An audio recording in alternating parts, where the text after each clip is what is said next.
Bienvenue dans Plan A, le podcast qui te rappelle qu'avec Jésus, il n'y a pas de plan B. La croix n'est pas notre symbole. La croix, c'est notre message. La croix, c'est le message que nous avons à proclamer au monde. La croix, c'est le message que nous avons à donner au monde. La croix, c'est le message que nous avons à nous remémorer, à nous rappeler, à nous réciter chaque jour. Pourquoi? Parce que la croix révèle deux réalités. Deux réalités fondamentales. La croix révèle deux vérités qu'on ne peut séparer l'une de l'autre. La croix révèle la laideur,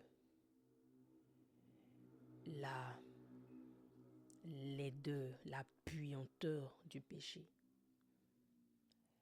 Mais la croix révèle aussi la beauté, l'extravagance de l'amour de Dieu. Et ces deux réalités-là sont inséparables. Ces deux réalités-là sont indétachables. Ce n'est pas possible pour nous de parler de la réalité de l'amour de Dieu sans parler de la laideur du péché. J'aime à dire souvent que pour apprécier une bonne nouvelle, il faut porter le poids. Il faut saisir le poids de la mauvaise. Parce qu'en vérité, il n'y a pas de bonne nouvelle s'il n'y a pas de mauvaise nouvelle au préalable. Il n'y a pas de bonne nouvelle. Ou du moins, il n'y a pas de nouvelle qui soit bonne à savourer, à exalter, à célébrer si on n'a pas une mauvaise nouvelle à rejeter. Et la croix vient nous révéler que la mauvaise nouvelle est réellement mauvaise. Que la mauvaise nouvelle est hideuse, qu'elle est difficile. Mais elle également nous révèle que la bonne nouvelle est extraordinaire. La bonne nouvelle est extraordinaire parce que elle nous révèle le cœur de Dieu. Elle nous révèle la quintessence, la beauté, l'immensité, la gloire de l'amour de Dieu. La croix, c'est ce que nous avons de plus cher. La croix nous révèle que Dieu nous aime. La croix nous montre combien Dieu tient à nous. Pas parce que nous sommes bons, pas parce que nous méritons d'être aimés, pas parce que nous avons obtenu quelque chose ou que Dieu ait besoin de nous, non. Dieu est suffisant en lui-même. Dieu n'a pas besoin de nous créer. Il n'a surtout pas besoin de nous sauver. Mais Dieu le fait par amour. Il le fait par amour. C'est la raison pour laquelle Paul dit justement dans le chapitre Romains 1, il dit « Je n'ai pas honte de l'évangile, parce que c'est la puissance de Dieu pour le salut de quiconque croit. » Il dit « Parce que l'évangile révèle la justice de Dieu pour la foi et par la foi. » Et ça, c'est fondamental. La croix révèle la justice de Dieu. La croix révèle la justice de Dieu. Et Jésus dit quelque chose à la croix, quelque chose de fondamental. Il dit un mot en grec que nous traduisons en français. Il dit ceci dans Jean, le chapitre 19, le verset 30. Il dit, quand Jésus eut pris le vinaigre, il dit, tout est accompli. Et baissant la tête, il rendit l'esprit. Tout est accompli. Tétélesté. Tétélesté. Tout est accompli. Mais le tétélesté dont il est question, ce n'est pas juste quelque chose de banal. C'est un verdict. C'est un verdict qui vient d'être donné.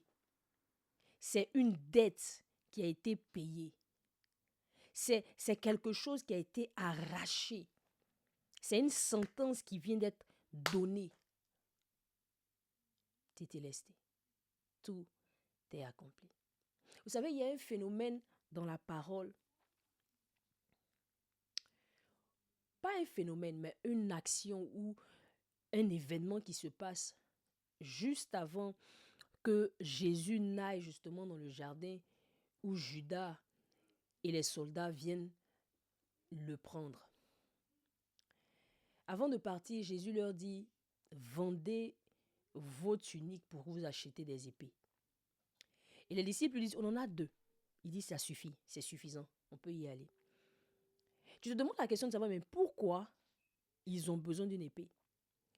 Et quand ils arrivent dans le jardin et que les soldats se présentent, Pierre prend l'une des épées et il coupe l'oreille d'un des soldats.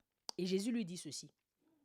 Jésus soigne le soldat et justement, il dit à Pierre de remettre son épée à sa place.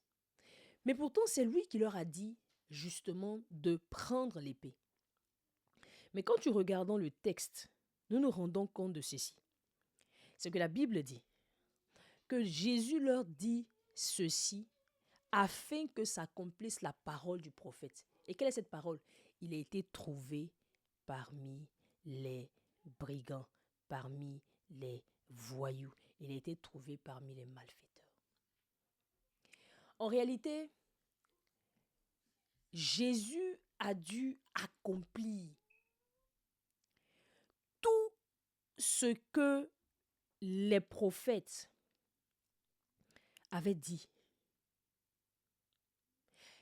Tout devait être accompli à la lettre. Il n'a pas laissé un seul iota, une seule parole en suspens. Tout avait de l'importance, tout était important. C'est la raison pour laquelle sur le chemin d'Emmaüs, quand il rencontre ses disciples et qu'il leur parle, il leur dit, mais ô homme sans intelligence, lent à croire ce que les prophètes ont annoncé. Ne fallait-il pas que le Christ souffrit ces choses? En fait, il est en train de leur rappeler que ce n'est pas un accident. Ce n'est pas un accident. La croix n'est pas un accident. Et la croix n'est pas, les Anglais disent afterthought. Ça veut dire que ce n'est pas quelque chose que Dieu fait après. C'est-à-dire ce n'est pas après ce n'est pas quelque chose qu'il décide de faire comme un plan B. Je vous le dis toujours dans ce podcast, il n'y a pas de plan B. Parce que le plan A est suffisant. Et la Bible nous dit dans Apocalypse que l'agneau a été immolé avant la fondation du monde. Cela nous montre et cela nous démontre qu'en réalité, le plan de Dieu, ce n'est pas un plan de circonstance. Ce n'est pas un plan que Dieu arrange justement parce qu'il est pris de court. Non, non, non, non, non, non, non. Dieu n'est jamais pris de court.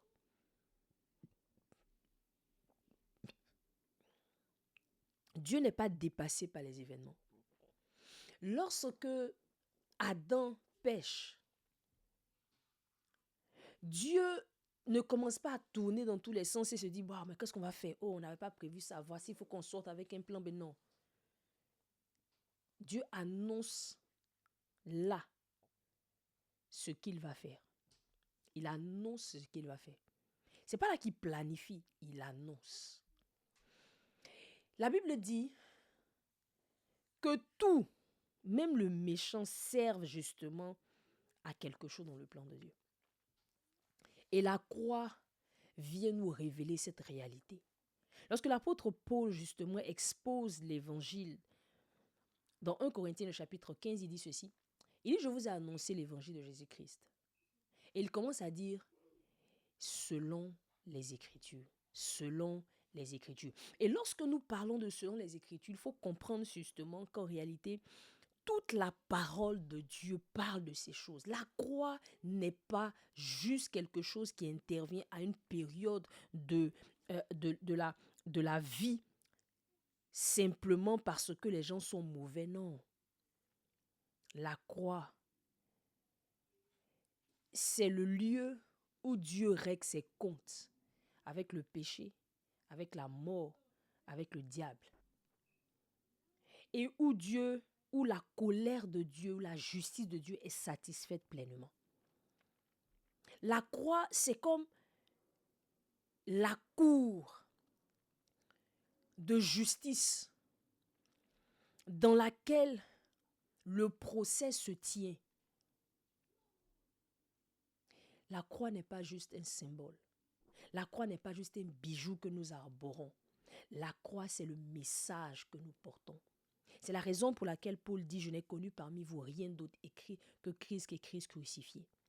C'est le Christ crucifié que nous prêchons. Il dit c'est un scandale pour les Juifs et c'est une folie pour les Grecs.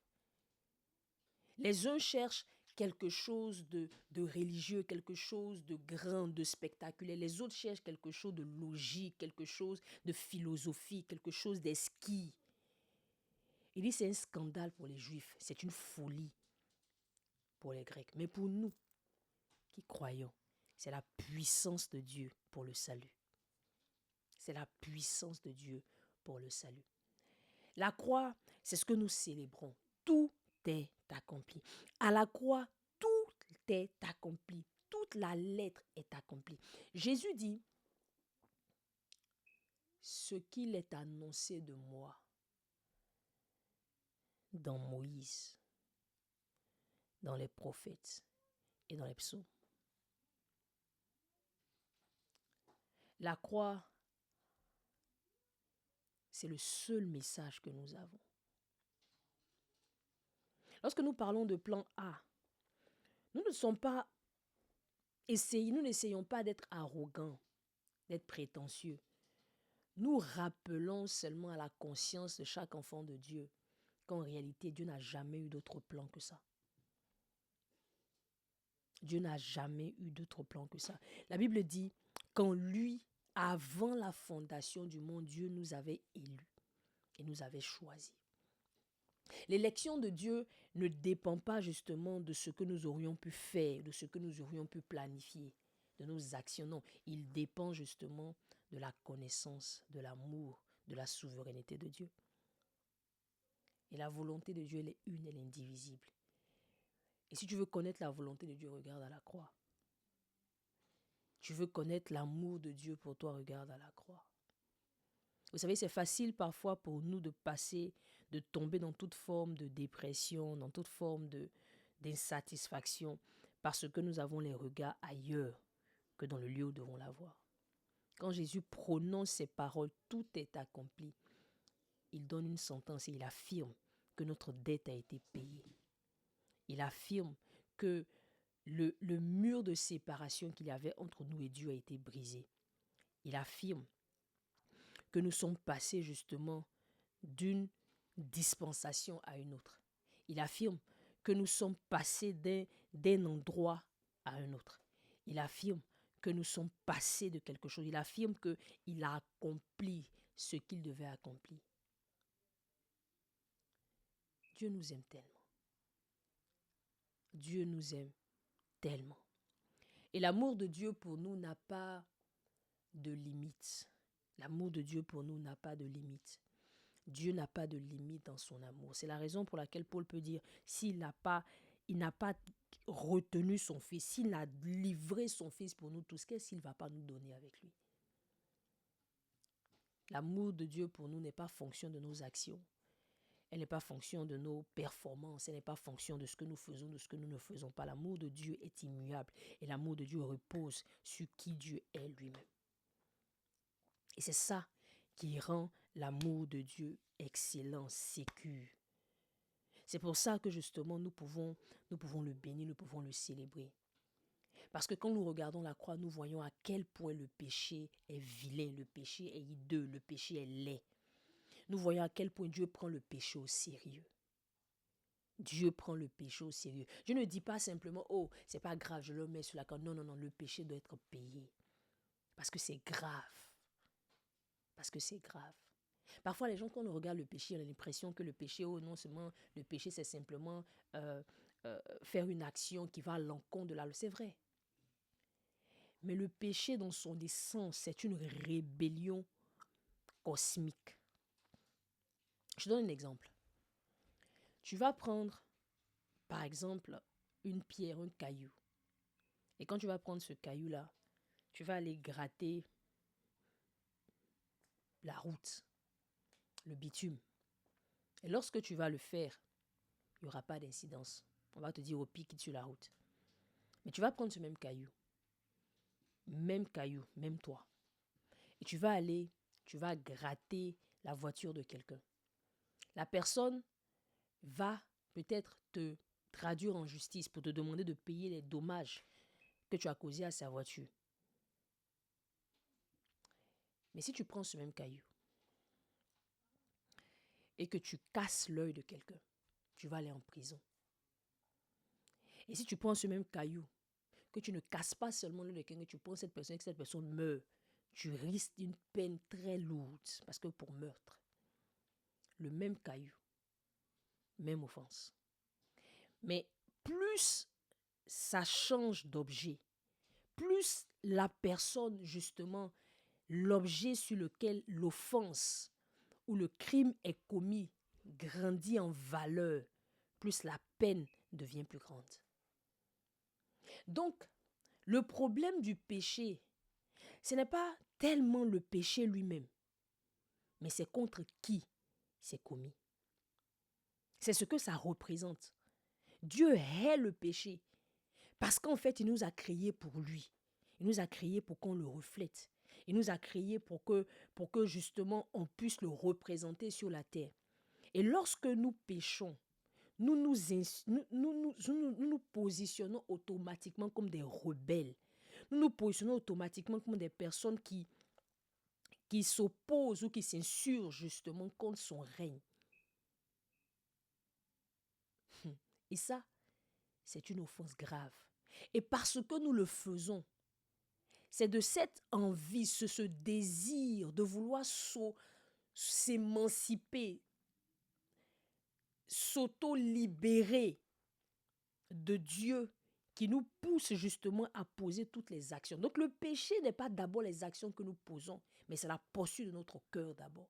Quand nous regardons Ève, Ève n'a pas commencé par manger le fruit. C'est pas quand elle a mangé le fruit qu'elle a commencé à pécher. Le péché, ou du moins la convoitise est rentrée dans son cœur dès lors qu'elle a compris une chose, que le péché ou le fruit qui lui était interdit était comme la porte ou la clé qui allait lui donner des possibilités qui étaient inimaginables.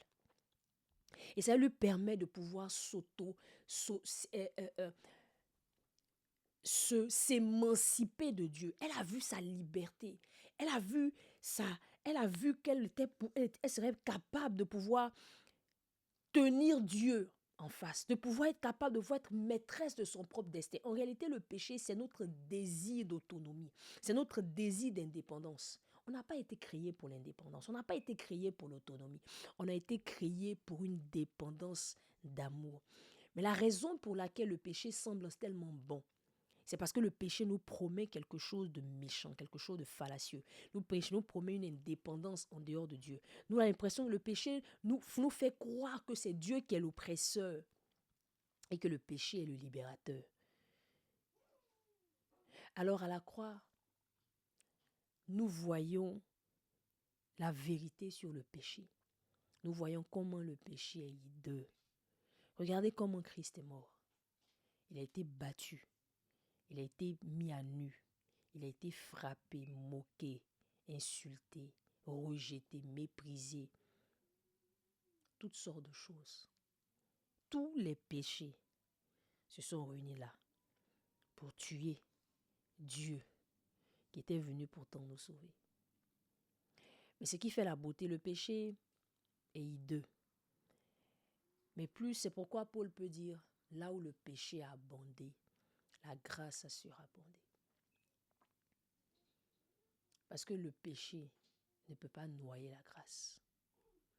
Le péché ne peut pas noyer la grâce. Le péché ne peut pas empêcher la grâce de se manifester, de se déployer. Le péché ne peut pas noyer la grâce. Et la croix, aussi vrai qu'elle nous révèle à quel point le péché est hideux, elle nous révèle également à quel point Dieu nous aime. Elle nous révèle à quel point l'amour de Dieu est extraordinaire, est extravagant, et que Dieu est prêt à aller jusqu'à venir sentir notre humanité, jusqu'à venir mourir pour que nous soyons réconciliés avec lui. C'est ça le sens de la croix. C'est la raison pour laquelle c'est la croix qui est notre symbole. C'est la croix qui est notre message. C'est la raison pour laquelle c'est la croix que nous proclamons. C'est la raison pour laquelle nous n'avons pas honte de la croix. C'est la raison pour laquelle nous nous attachons, nous accrochons à la croix. C'est la raison pour laquelle nous regardons à la croix. Parce que c'est à la croix que notre dette a été payée. C'est à la croix que non seulement nos dettes ont été payées, mais c'est à la croix que notre ennemi a été vaincu. Et c'est à la croix que Dieu nous a ramenés dans sa famille. C'est à la croix que Dieu a rééquilibré ce qui était brisé. C'est à la croix que Dieu a fait de nous, qui nous a fait passer d'ennemis à enfants. Et c'est à la croix que ça s'est passé. Alors célèbre la croix. Et si le péché semble vouloir prendre le dessus, rappelle-lui, rappelle à ton cœur qu'à la croix, Christ a vaincu le péché. Qu'à la croix, il a vaincu tout. Il a vaincu la mort, il a vaincu le diable. Il a dit, mort, où est ton péché? Mort, où est ton aiguillon? Je veux juste t'encourager aujourd'hui. Aujourd'hui, c'est le vendredi saint. C'est le jour où notre maître a été flagellé, humilié, maltraité, abandonné, livré à lui-même. Et pendant que le monde entier est en train de se remémorer cela, d'une façon ou d'une autre, je voudrais que dans ta vie, tu regardes également à la croix, que tu ne le regardes pas simplement comme un symbole, tu ne le regardes pas seulement comme une commémoration comme notre nom, mais que tu regardes la croix pour ce qu'elle est réellement. Que la croix révèle la haine que Dieu a pour le péché et l'amour qu'il a pour toi et pour moi. Enjoy grace.